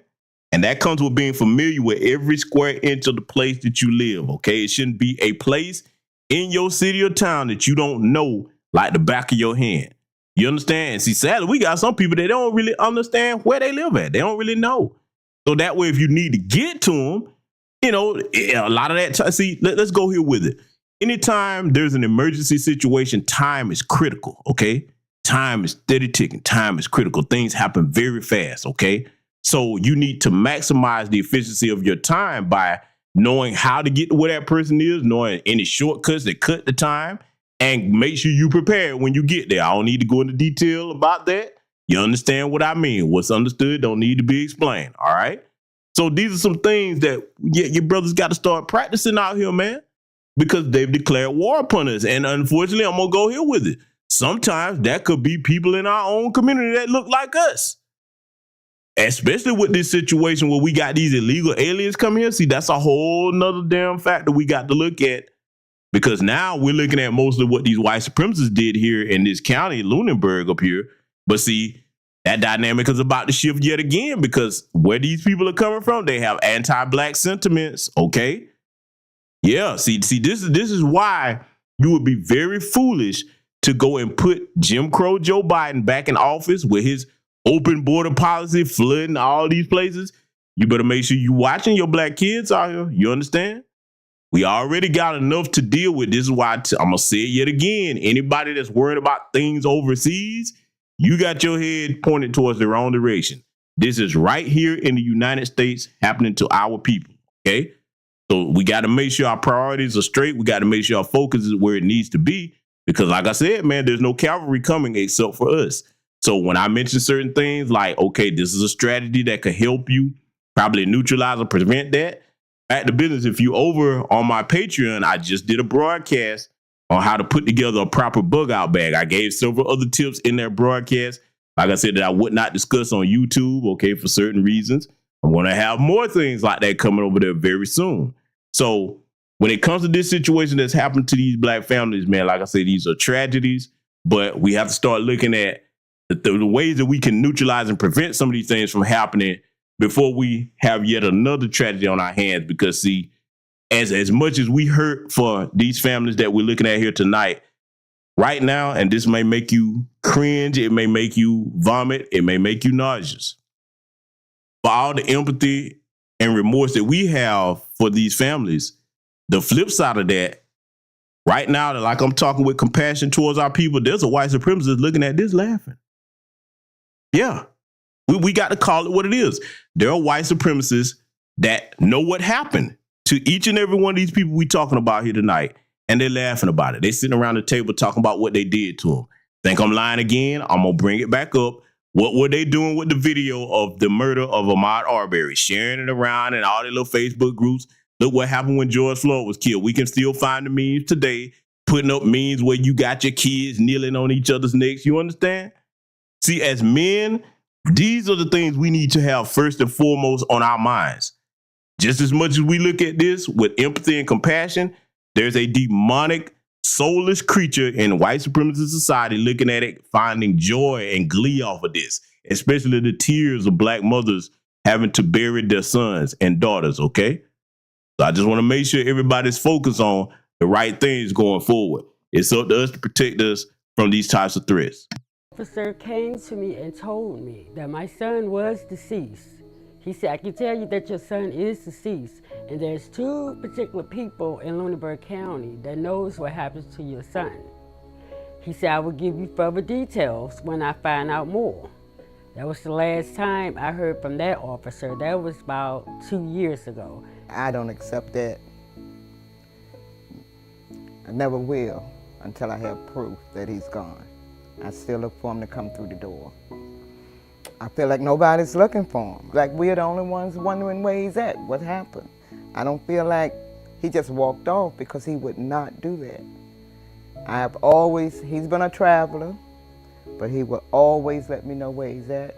He never missed a birthday. He never missed Mother's Day. He's gonna call me. I'm gonna know where he's at, but I don't. And it's just, you can't just vanish like that. I believe he's out there somewhere.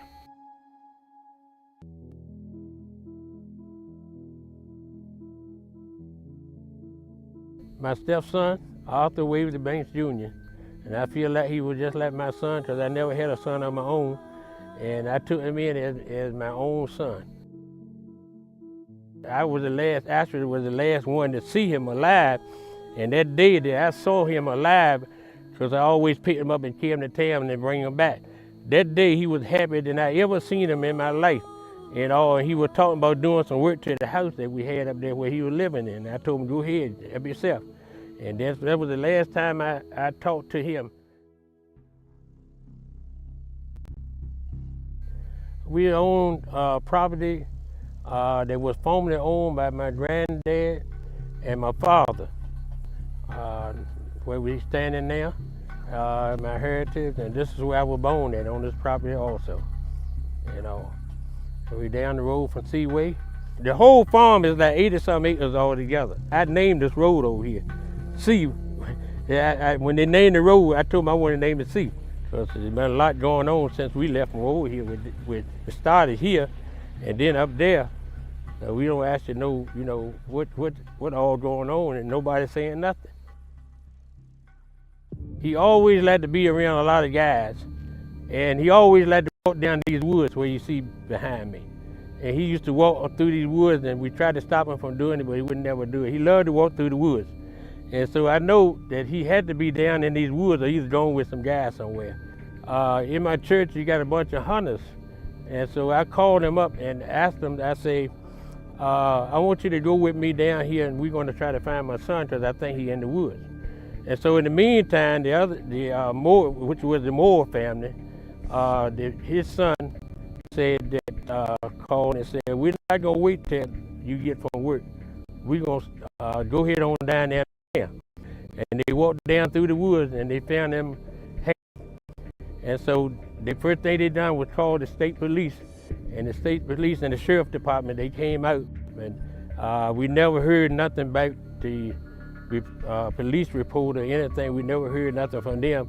And then when we got the medical examiner paper back, that it was suicide. And we never could find out exactly what happened and we'd like to get some closure on it so we'll know for sure that he actually hung himself. Because we don't know. They just found him down here, and look, the way things look, is a possibility that somebody ended up doing it and set it up to make it look like it was suicide. I mean, the other case that the guy over here next door to us, they buried him in the ground, cut the body up and buried him in the ground. That happened after this right here.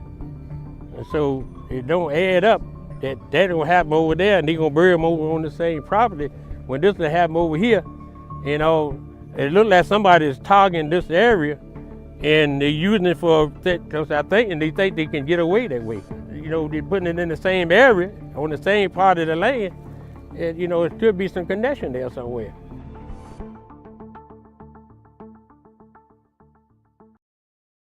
Now let me pause this right here, because I heard for that brother right there, he lost his son. But again, this goes back to having uncomfortable conversations ahead of time. Let me go ahead and make this clear, because see, all of my family knows this about me.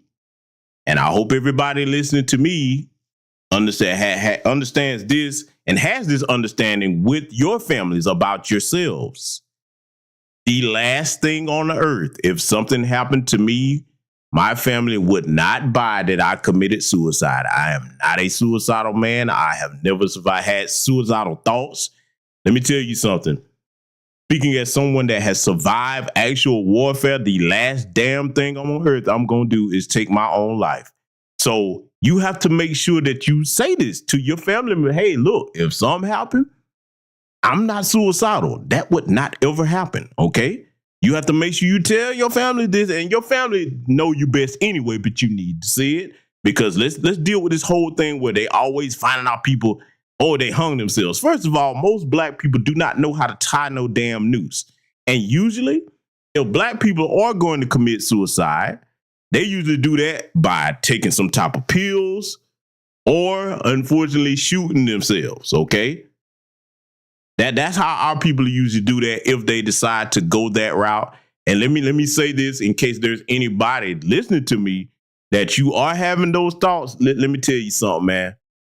If whatever you're going through, you're able to draw breath, you can beat it. Don't tap out like that. Don't take your own life. Don't even think about that. And see, let me tell you the type of family member I am with my relatives. Right now, I've got cousins, okay? I've got all range of kinfolk, okay? From my father to my uncles, whatever the case may be.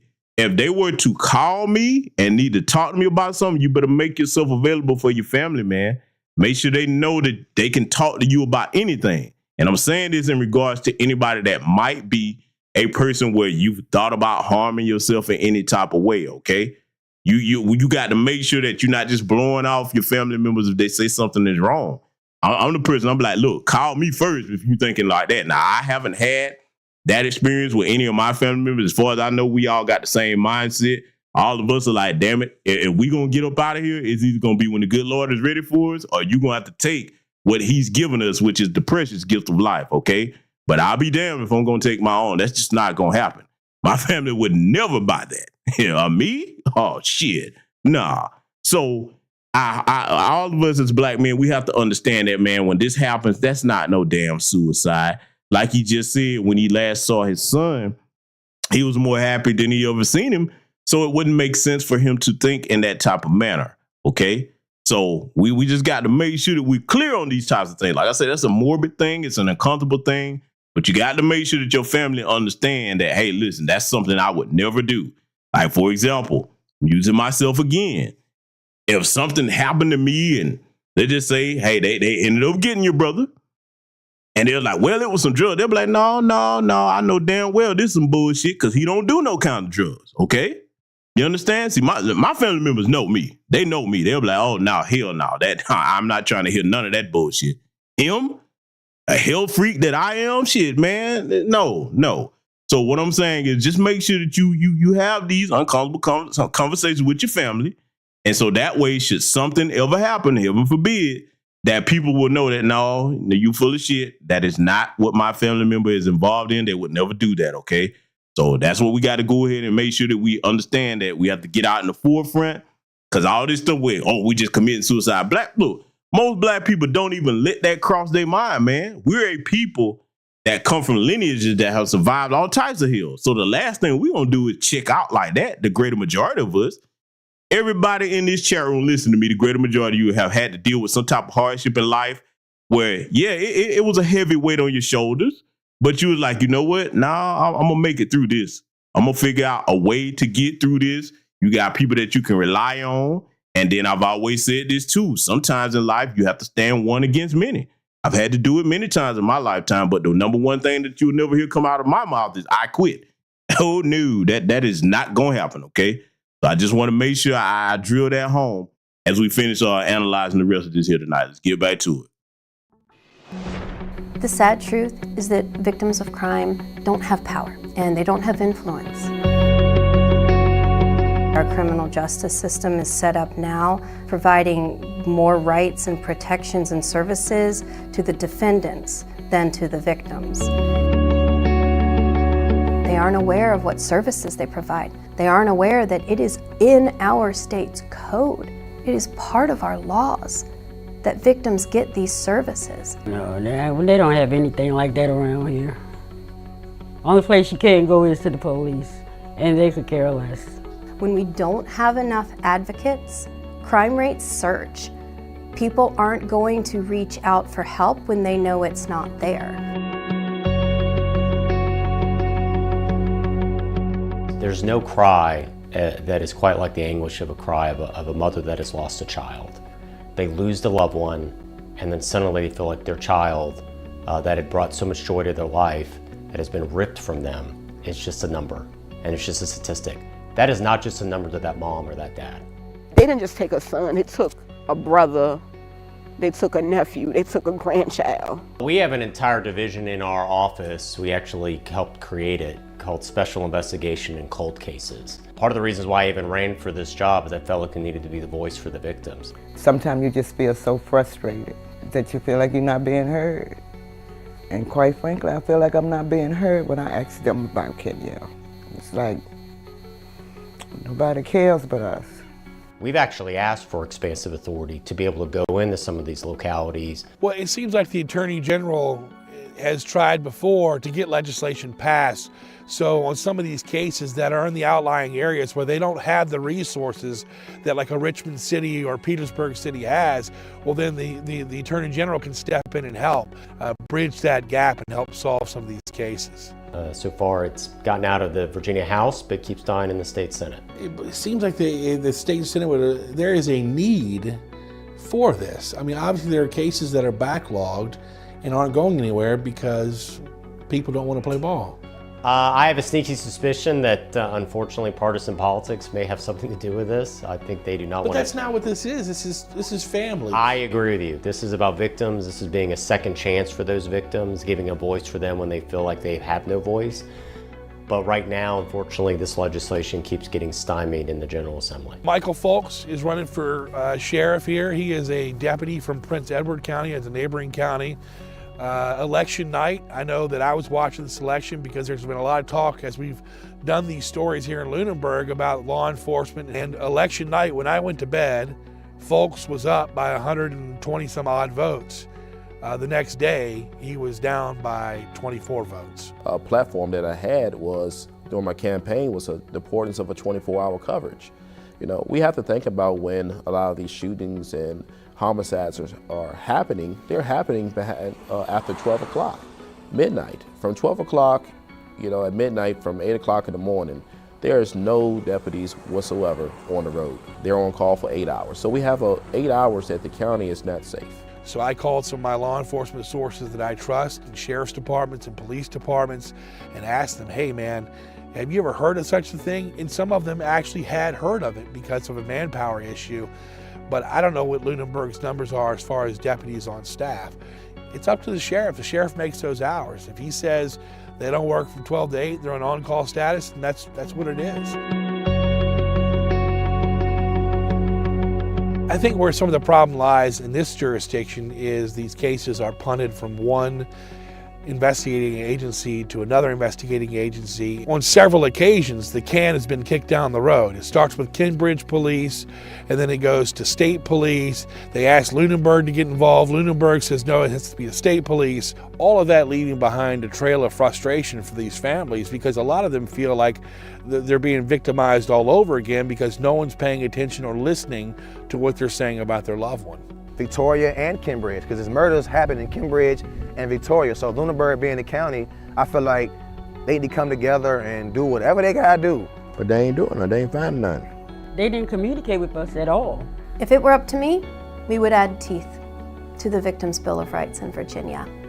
Right now, there's nothing stopping anyone from law enforcement, prosecutor, judges, even advocates from violating a victim's rights. I just want answers. I really do want answers. And I'm gonna continue keeping his name alive until I get justice. And after justice, I'm gonna keep his name alive because justice will be served. It's very overwhelming, but I won't stop. One thing for sure, whoever did it, God gonna take care of that. So they say what happens in a small town stays in a small town. It's not really holding true for Lunenburg County. This is a community crying out for help. And as the tips keep rolling in, we will update you. If you have information that can help solve these murders, you're asked to call 833-RTCF-NVA or email tips@reopenthecase.org.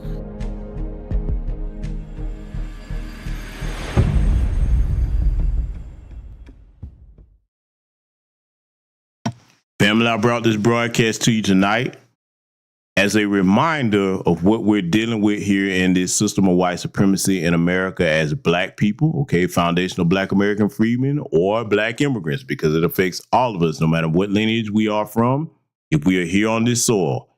So make sure that when they come around asking for your votes, no, even if you don't know these people, okay? Even if you don't know any of the victims that we covered here tonight that were sharing their stories about what happened to their loved ones, it's up to us to speak for their loved ones that are no longer here.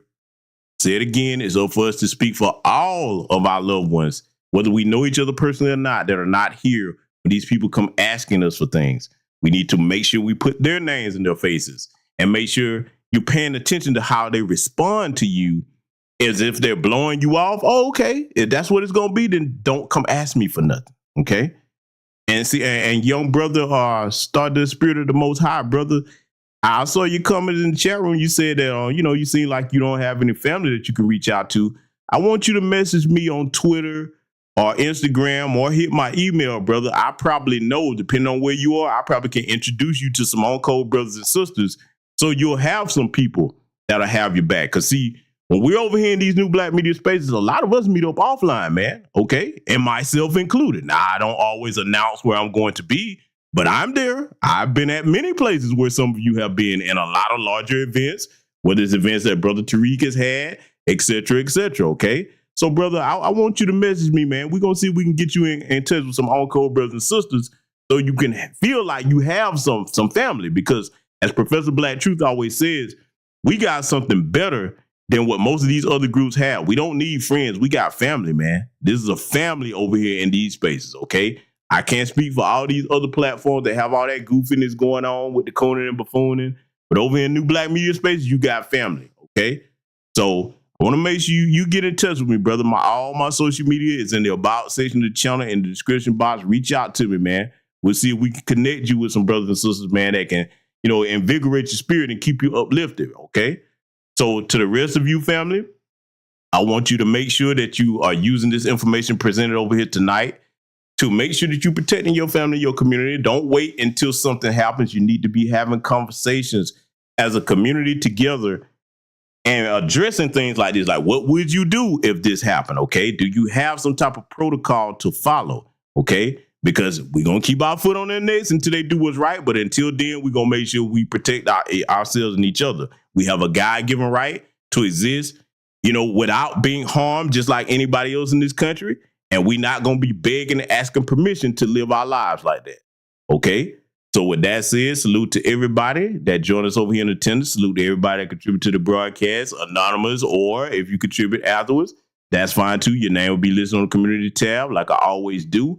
And I want you to stay safe out here during this holiday season, whether it's the drunk driving lunatics or these white supremacists. Make sure you always aware of what's going on around you and take care of yourselves. So with that said, family, salute to you all, Black first, and I will see you all in future content.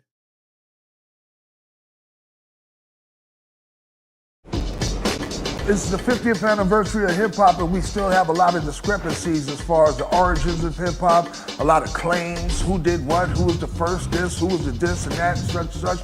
But at the end of the day, we need a definitive story, all right? And that story can only be told by the founders of this culture. Like everything was being driven and influenced by young, Black, American culture. Like the slang, the style of dress, the initial music that we chose. You look at all the boroughs, you got, money making Manhattan and money earning Mount Vernon and Crooklyn.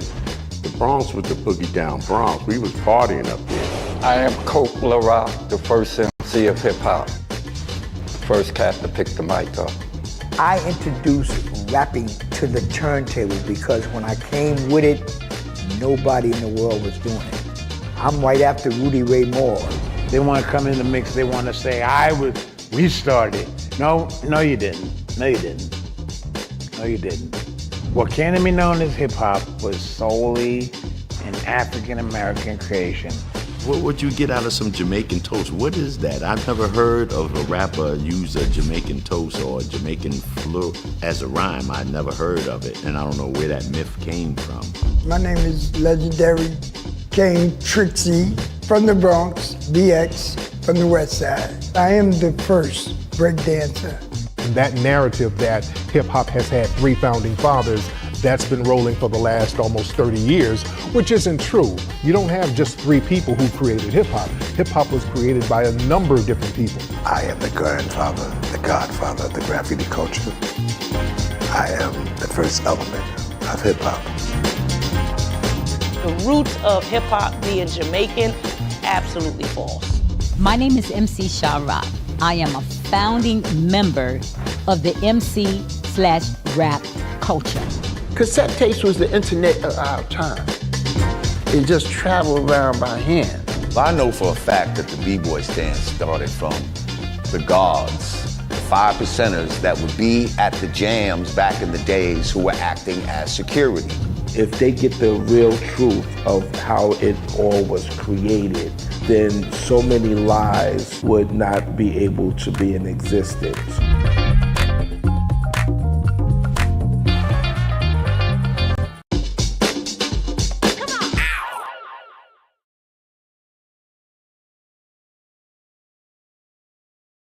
When we talk about hip hop and what it is, it's an extension of the music and the instrumentation that our forefathers created. Check out the live stream premiere of the documentary short, It's Bigger Than Hip Hop, The Black American Family Tree, and Q&A, a fundraiser to create a series detailing music's evolution. Go to dewanb.com for streaming passes and crowdfunding.